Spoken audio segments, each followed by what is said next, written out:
Hello students, आज के video में आपका स्वागत है।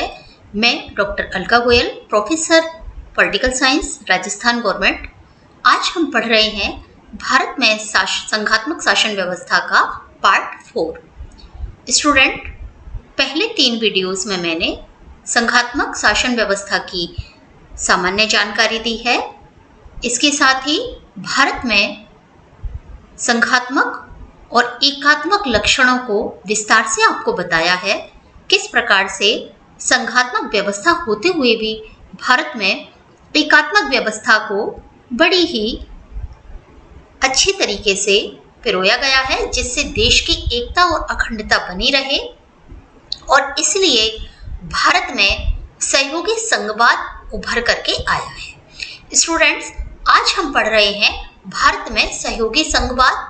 आपस में कहीं कोई झगड़ा फसाद नहीं, अपितु ऐसी व्यवस्था में संघात्मक और एकात्मक के बीच में भारत में सहयोगी संघवाद को जन्म दिया है।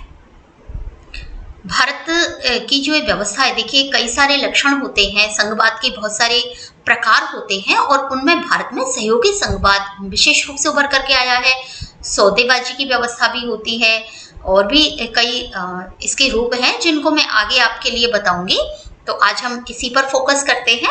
सहयोगी संघवाद यानी कि केंद्र और राज्य सरकारों में आपस में सहयोग, ना कि संघर्ष हो रहा है, दमन हो रहा है या प्रतिद्वंदता है, अपितु दोनों ही सरकारें मिलकर के राष्ट्रीय और लोक कल्याणकारी उद्देश्यों के लिए एक दूसरे का सहयोग करती है। यदि राज्यों को कोई परेशानी होती है तो केंद्र उन्हें अनुदान भी देता है, उनको सेना की सहायता भी देता है और अन्य सहायता भी देता है। तो भारत में प्राय इसी प्रकार की व्यवस्था हमें प्रारंभ से ही देखने को मिली है।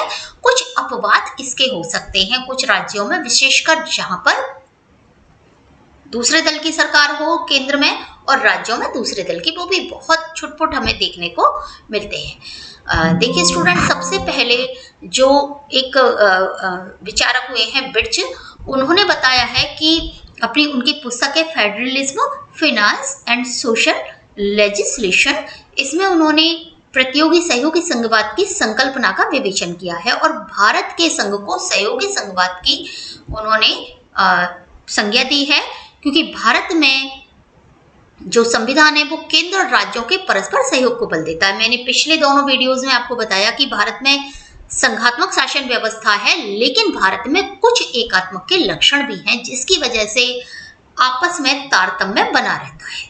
और यदि कोई ऐसा लगता है केंद्र को कि कहीं राज्य अलग ट्रैक पर जा रहे हैं, तो वो अपनी व्यवस्थाओं से उनको सही स्थान पर, सही जो ट्रैक है उस पर या सही दिशा में उनको ले जाता है। तो स्टूडेंट, भारत में प्रतियोगी धारणा के साथ एक दूसरे का सहयोगी भी हमारे यहाँ पर संघ और राज्य बने हैं। तो सहयोगी संघवाद के वास्तविक लक्षण क्या है, वो लक्षण हम देखते हैं।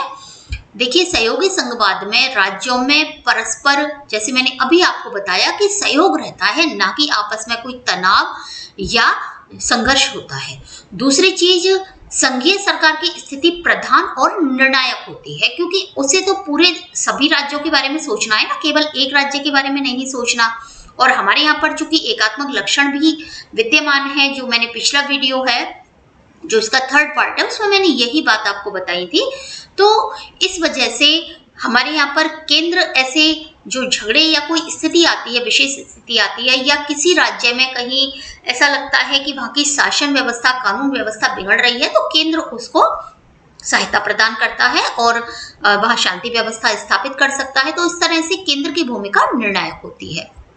इसके अलावा यदि वित्तीय स्थिति आती है, कोई राज्यों को कोई आवश्यकताएं होती हैं वित्तीय, या उन्हें ऐसा लगता है कि उनके पास वित्त की कमी आ रही है किसी किन्हीं योजनाओं के लिए, विकास के लिए, लोक कल्याण के लिए, तो केंद्र उनको अनुदान देता है। और जो पूरे धन का उपयोग है केंद्र, वो अपने पक्ष में ना करके पूरे देश के विकास में करता है। स्टूडेंट, आप देख रहे होंगे कि ये सारी व्यवस्थाएं हमारे भारत में मौजूद हैं। इसके अलावा संघ राज्य में यदि कोई विवाद होता है तो विभिन्न तरीकों से उसको निपटाने का प्रयास किया जाता है। मैंने पिछले वीडियो में आपको बहुत सारी बातें इस तरह की बताई थी कि हमारे यहाँ पर कुछ एकल संरचनाएं हैं, जैसे अंतर्राज्यीय परिषदें हैं, क्षेत्रीय परिषदें हैं, नीति आयोग है, वित्त आयोग है, पहले योजना आयोग था, और भी सम्मेलन होते रहते मुख्यमंत्रियों के। केंद्र इस तरह के सम्मेलन वगैरह आमंत्रित करता है, जिससे आपस में यदि कोई तनाव होते हैं तो वो समाप्त हो जाते हैं। इसके अलावा विशिष्ट स्थितियों में जो विवाद है उनकी शक्ति निपटाने के लिए संघीय सरकार को देख दी जाती है। तो ये तो हुए सामान्य लक्षण सहयोगी संघवाद के। अब स्टूडेंट अब पढ़ते हैं कि भारत में सहयोगी संघवाद के क्या क्या लक्षण हमें नजर आते हैं। तो हमारे जो संविधान निर्माता हैं उन्होंने भारत में संघात्मक शासन की स्थापना की थी, पर भारत में जैसे विकास हुआ, जैसे जैसे भारत में संघात्मक व्यवस्था बढ़ी, सहयोगी संघवाद का जो एक स्वरूप है वो हमारे सामने आता चला गया। क्योंकि हमारे संविधान निर्माता चाहते थे कि भारत एक बना रहे, अखंड बना रहे और सब मिलकर के विभिन्न समस्याओं का सामना करें। इस प्रकार से उन्होंने भारत में व्यवस्था रखी थी। तो भारत की जो प्रणाली है उसको सहयोगी संघवाद प्रदान करने में कुछ संस्थाओं ने हमारे यहाँ सहयोग दिया है, और वो हैं योजना आयोग, राष्ट्रीय विकास परिषद, जैसे मैंने अभी आपको बताया कि इस तरह की व्यवस्था, वित्त आयोग, क्योंकि पूरे देश के लिए योजना बनाने का काम है, पूरे देश के लिए कोई भी व्यवस्थाएं हैं उनको करने का काम है। विभिन्न सम्मेलन होते हैं अंतरराज्य आपस में, और वो अपने जब सम्मेलन होते हैं आपस में तो वो अपनी जो भी समस्याएं होती हैं उनको रख सकते हैं। वित्त आयोग राज्य और केंद्र में वित्त का बंटवारा करता है और उस राज्य की आवश्यकता के अनुसार बंटवारा करता है। इसके अलावा जो अखिल भारतीय सेवाएं हैं, जैसे अभी पिछले वीडियोस में मैंने आपको बताया है कि कलेक्टर है जैसे, या फिर अन्य सेवाएं हैं, रेलवे सेवाएं हैं, या बहुत सारी इस तरह की पुलिस की व्यवस्थाएं हैं।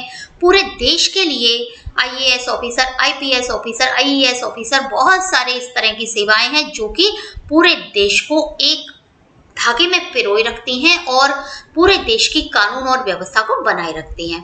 विश्वविद्यालय अनुदान आयोग ये पूरे जो देश है उसकी उच्च शिक्षा से संबंधित जितनी भी कॉलेज और यूनिवर्सिटीज और जो भी व्यवस्थाएं हैं उनको एक साथ नियमों में बांध कर रखता है, जिससे कि किन्हीं भी स्टूडेंट को कोई परेशानी नहीं हो। एक राज्य का स्टूडेंट दूसरी जगह यदि कुछ करना चाहता है तो व्यवस्थाएं उसको सेम मिले, सारी शर्तें उसको सेम मिले, उसको कहीं कोई व्यवधान नहीं पड़े।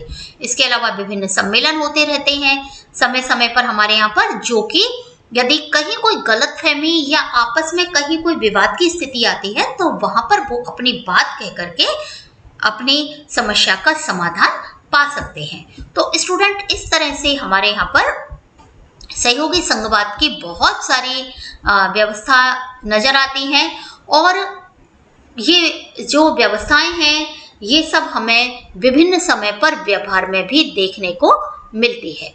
और इस तरह भारत में देखिए कभी कभी ऐसा लगता है कि सहयोगी संघवाद कई बार एकात्मक संघवाद की स्थिति भी आती है, और कई बार कुछ सौदेबाजी वाली व्यवस्था भी नजर आई है। तो हमारे यहाँ पर विशेष रूप से जो स्थिति आई है वो आई है आपस में सहयोग की। यानी मैंने पहले आपको बताया है कि संघवाद कई तरह का है, और सौदेबाजी की संघवाद भी आती है स्थिति जब अलग अलग सरकारें होती हैं, और कई बार ऐसा भी हो जाता है कि केंद्र और राज्य कहीं पता ही नहीं चलता किसी राज्य में, यदि उसी दल की सरकार है तो बिल्कुल केंद्र जो नीति लागू कर रहा है वही राज्य नीति लागू करता है। तो ऐसी स्थिति में एकात्मक संघवाद, और कई बार संकट काल में बिल्कुल एकात्मकता भारत में आ जाती है, और सहयोगी संघवाद तो हमारे यहाँ है ही। तो केंद्र राज्य में सामान्यतः हमारे यहाँ पर सामंजस्य रहा है, और कभी कभी दोनों के बीच में तनाव हो गए हैं, और यदि इस प्रकार के कोई तनाव हुए हैं तो हमारे यहाँ पर कुछ संस्थाओं का गठन किया गया है। जैसे कि अब तक केंद्र और राज्य के विवादों को सुलझाने के लिए आयोग बने हैं हमारे यहाँ पर। राजमन्ना ये है प्रशासनिक सुधार आयोग 1966, जिसका प्रतिवेदन 1970 में आया था। राजमन्नाट समिति है, भगवान सहाय आयोग है, सरकारी आयोग है, संविधान समीक्षा आयोग है। स्टूडेंट ये जो सारे आयोग हैं इनमें कुछ मैं आपको निश्चित रूप से सरकारी आयोग का वीडियो मैं आपके लिए बनाऊंगी, क्योंकि ये बहुत ही महत्वपूर्ण रहा था सरकारी आयोग। और भी सभी महत्वपूर्ण व्यवस्थाएं हैं। तो हमारी जो व्यवस्था है वो पूर्णतः संघात्मक है या एकात्मक है, अर्ध संघात्मक है। हमारी जो व्यवस्था है वो थोड़ी मिली जुली है, वैसे पूरी तरह संघात्मक हम कह सकते हैं, लेकिन जो शक्ति संतुलन है वो हमारे यहाँ पर केंद्र की ओर झुका हुआ है, जिससे कि हमारे देश में कोई विघटनकारी शक्तियां जो हैं वो अपना प्रभाव नहीं जमा सकें, हमारे देश की एकता अखंडता बनी रहे और देश में संवैधानिक कुशलता और राजनीतिक स्थिरता बनी रहे, और जो सहयोगी संघवाद है उसका भी हमारे यहाँ पर हमेशा अस्तित्व रहे। और कभी कभी इस तरह की स्थिति आई है कि केंद्र और राज्यों में अलग अलग सरकारें होती हैं, तब कहीं कहीं विभेद की स्थिति आई है, लेकिन स्टूडेंट ज्यादातर हमारे देश में एकात्मकता ही रही है। और आशा करते हैं कि आगे भी हमारे देश में सहयोगी संघवाद ही बना रहे। तो आशा है मेरा आज का ये वीडियो आपको पसंद आया होगा। स्टूडेंट्स, आपकी जो भी क्वेरीज हैं वो कमेंट सेक्शन में आप जरूर लिखिएगा, और मेरे वीडियोस को आप अंत तक देखें, आपको बहुत सारी जानकारी मिलेंगी। किसी भी प्रतियोगी परीक्षा के लिए मैं एक एक चीज बिंदु आपको विस्तार से समझाने का प्रयास करती हूँ। तो आपकी जो भी आप और जानना चाहते हैं वो आप मुझे कमेंट करके जरूर बताइए। एक लाइक करिए जिससे कि मेरा जो मनोबल है वो बना रहे, आपका प्यार मुझे हमेशा मिलता रहे। तो मिलते हैं अगले वीडियो में, तब तक के लिए धन्यवाद।